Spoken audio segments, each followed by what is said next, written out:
Kemudian di hari yang semacam ini juga, ya dahulu 23 tahun yang lalu lebih kurang, wafat Al-Habib Muhammad bin Abdullah Al-Haddar rahimahullah rahmatal abrar, salah seorang guru daripada guru kami, syekhu masyaikhina. Beliau adalah seorang ulama besar, murabbi, yang dari kecil belajar habis umurnya buat ilmu, buat dakwah, istiqamah, ngamalin ilmu. Nggak ada yang keluar dari mulutnya melainkan yang indah, yang bagus. Nggak berbuat kecuali yang indah, yang bagus. Yang ngelihat wajahnya ingat Rasulullah sallallahu alaihi wasallam. Wa hadzal Habib Muhammad bin Abdullah Al-Haddar dulu belajar di Rubat Tarim. Dia belajar di Rubat Tarim selama 4 tahun. Mengalami masanya Al-Habib Abdullah Asy-Syatiri selama 3 tahun. Kemudian meninggal Habib Abdullah Asy-Syatiri, Al-Habib Muhammad ada di situ. Kemudian setelah meninggal Habib Abdullah Asy-Syatiri, guru beliau lanjut lagi belajar, nambah 1 tahun hingga totalnya 4 tahun.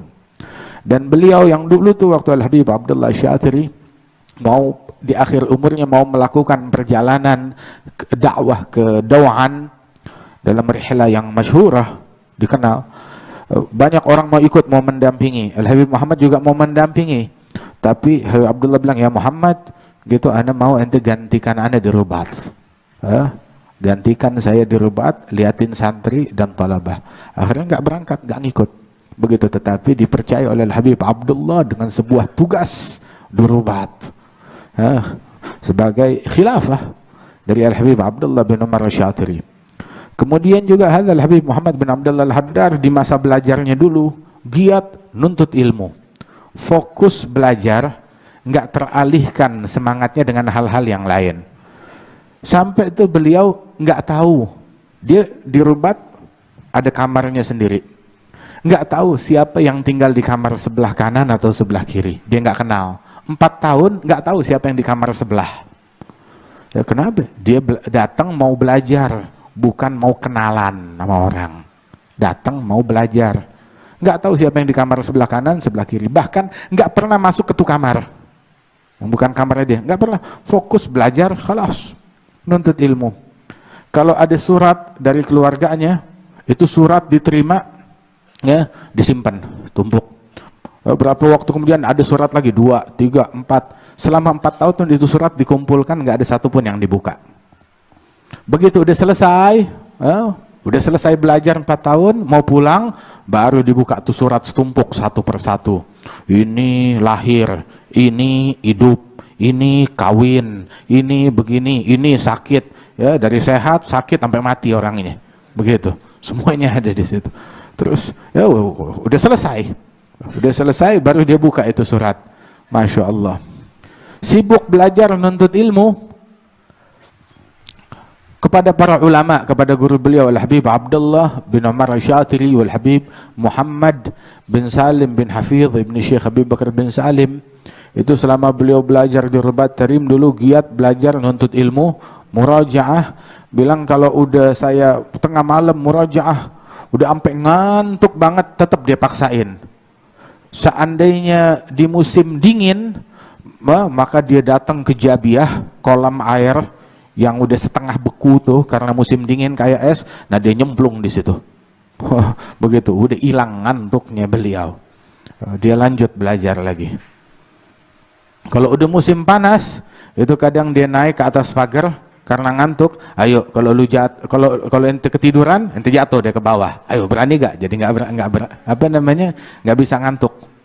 Dia murajaah, semangatnya sampai seperti itu. Setelah beliau pulang ke negerinya sekitar tahun 80 Hijriyah, tahun 80 Hijriyah itu berarti 60 tahun yang lalu, ya 60 tahun yang lalu, 61 tahun yang lalu, beliau membuka Rubat di Baydha di Yaman. Dan dibuka Rubat di Baydha Yaman sebelum ditutupnya Rubat di Tarim oleh komunis. Subhanallah, Allah Ta'ala punya aturan. Begitu, Allah Ta'ala punya aturan. Ketika Rubat yang dibina oleh kaum Ba'alwi, Bani Alawi tersebut, kaum Alawiyin, diganggu, kemudian dipaksa untuk ditutup di Tarim, begitu rubat bayda sudah terbuka. Subhanallah, nggak putus estafet kaum Alawiyin di masa tersebut. Hikmah dari Allah Subhanahu wa taala. Dan di masa waktu dia buka rubat tersebut, waktu itu pas kebetulan Al-Habib Muhammad bin Salim bin Hafidh melakukan perjalanan dakwah ke Yafi' bersama beberapa sahabat-sahabat beliau, para ulama. Dengar, nah dari Yafi' ke Bayda udah nggak terlalu jauh. Dia bilang, saya mau nengokin murid saya Muhammad bin Abdullah Al-Haddar. Ditengokin. Waktu itu pas rubat baru buka, belum ada masjidnya, masih terbatas keadaannya. Dia berkunjung ke situ. Radhiyallahu anhum wardahum. Hakadha, beliau orang yang menghabiskan waktunya buat ilmu, buat ibadat, buat dakwah. Dakwah ke pelosok, ke daerah, naik keledai di zaman tersebut. Dan dia yang mempopulerkan dulu speaker. Jadi dia bawa tuh, zaman dulu kan listrik masih susah, masih apa, dia beli ada speaker toa apa gimana gitu. Ya, pakai aki, dinaikin ke keledai. Keren nggak tuh? Dinaikin ke keledai, pergi ke pelosok, ke daerah, begitu. Nah dakwah di situ, nah pakai pembesar suara, gitu di zaman tersebut. Radhiyallahu anhu arda, hingga mendapatkan sambutan luar biasa di tengah-tengah masyarakat, dan ujian juga yang sangat luar biasa. Orang kalau jalan di jalannya salaf, ya mesti ada ujiannya. Kalau nggak ada ujiannya, sebaiknya ente mempertanyakan, ente jangan-jangan bukan di jalan mereka. Itu waktu dia dapat gangguan, sampai beritanya ke Habib Alwi bin Abdullah bin Syahab, begitu, dan beliau termasuk mendoakan, lah insya Allah nggak kenapa-napa, aman, selamat. Begitu udah lolos daripada ujian tersebut, datang ke Tarim, jumpa dengan Habib Ali bin Abdullah. Dia bilang, kata Habib Ali, ya Muhammad, ya, kita dengar ente dakwah maju luar biasa, tapi kita khawatir. Sebab khawatirnya apa? Khawatir takut ente bukan di jalan salaf, soalnya jalannya ente mulus banget selama ini. Begitu ente dapat gangguan, dibully orang, diganggu orang, baru saya bersyukur, alhamdulillah, akhirnya tanda yang kita tunggu-tunggu nampak juga. Tanda apa? Tanda kalau engkau berada di jalannya salaf, ya, ketemu daripada gangguan, ujian tersebut. Masya Allah, itu pandangan mereka terhadap cobaan dan ujian. Ente kalau hidup mulus-mulus aja, nggak ada gangguan, nggak ada ujian, jangan-jangan ente hamba yang sial. Begitu. Idza ahabballahu abdan yusib minhu. Allah kalau cinta kepada hambanya, dikenain tuh hamba, diuji, ditimpa dengan sebuah ujian. Begitu ya Latif, mudah-mudahan Allah Ta'ala lembutkan ujiannya kita. Dilembutin ujiannya kita. Terus kalau di ujian bagaimana? Kita demo Tuhan kita? Ya kagak lah, ridha aja sama Allah Subhanahu wa Ta'ala. Kalau ente uring-uringan, berkeluh kesah, fama jazaa'ul insan fi halatil bala siwa ta'abin fil hal yadhhabu bil ajri. Tidaklah keluh kesahnya manusia tatkala dia ditimpa bala musibah, melainkan cuma penat, letih, capek di masa kini, dan pahala jadi hangus gara-gara keluh kesahnya dia. Jadi ya jangan berkeluh kesah, khalas. Keluh kesahnya ente tidak mempercepat solusi dan tidak mempercepat musibah berlalu. Yang jelas bikin ente tambah capek. Ente kalau sekarang lagi lapar, ente ingat-ingat lapar, jadi kenyang. Kagak, yang ada tambah lapar. Tambah lapar. Tapi sibukkan dirilah dengan sesuatu yang lain. Begitu.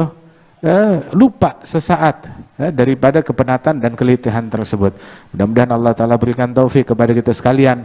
Itulah Habib Muhammad, dia punya karamatnya, beliau nggak pernah luput sholat jamaah.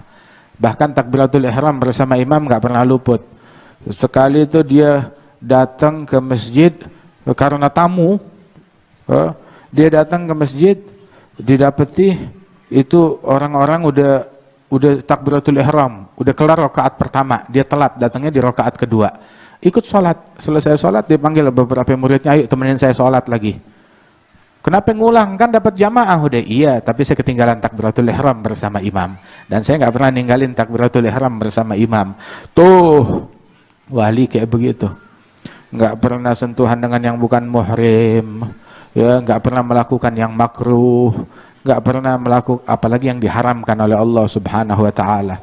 Hakadzal auliya'us salihin. Alhamdulillah kita punya hubungan dengan Al-Habib Muhammad bin Abdullah Al-Haddar sebab beliau gurunya Habib Umar dan juga gurunya Al-Habib Zain bin Sumaid, guru sekaligus mertua, gurunya Al-Habib Syihabuddin, gurunya para, Masya Allah, ini Al-Habib Muhammad Al-Haddar, gurunya orang-orang besar.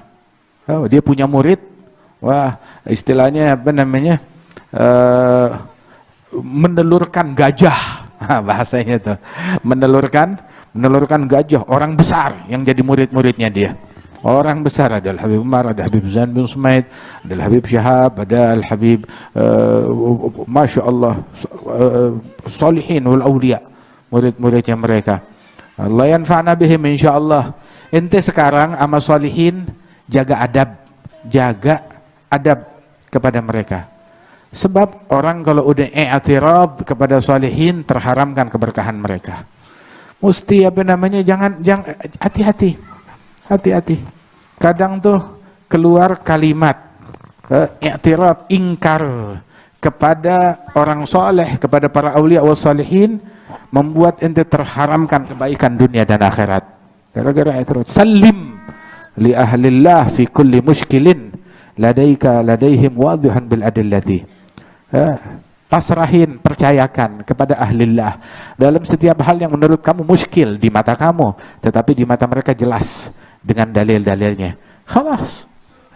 Jangan i'tirad, apalagi kalau beda pendapat nih di zaman sekarang. Kalau beda pendapat begitu, silahkan, boleh, nggak jadi masalah beda pendapat, tetapi jangan dijadikan beda pendapat alasan untuk saling membenci, alasan untuk berbohong, alasan untuk memfitnah, dijadikan alasan untuk menodai kehormatan orang yang beda pendapat sama kita.